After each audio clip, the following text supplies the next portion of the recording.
Det vi ser på her er en animation af en divergent pladegrænse. Det vil sige, at 2 pladegrænser trækker sig fra hinanden. I det her tilfælde så er det 2 gamle oceanskorper. Dem vi kan se her, det er, at de vil trække sig væk fra hinanden, og så vil der dannes ny skorpe.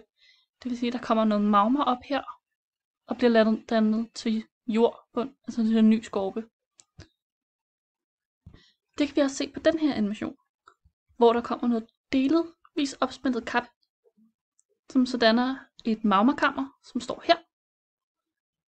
Det danner så også noget, der hedder pudelava, som er lava, som danner sig som sådan nogle pudeformationer.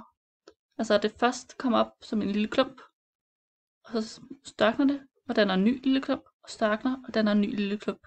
Som om der er en masse puder, som ligger som et pudefort. Det danner også noget, der hedder gangkompleks, som er noget allerede størknet lava, altså nogle størknede gange, som så sprækker og danner nye gange, som altså hedder et gangkompleks, altså et kompleks af en masse gange fra forskellige opsmeltede gange af magma.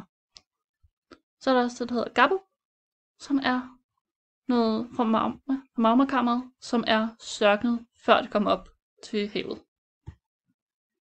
Det er altså en anden måde, som der kan se nogle magmakammeropsmeltning, og det er altså en form for underjordisk vulkan.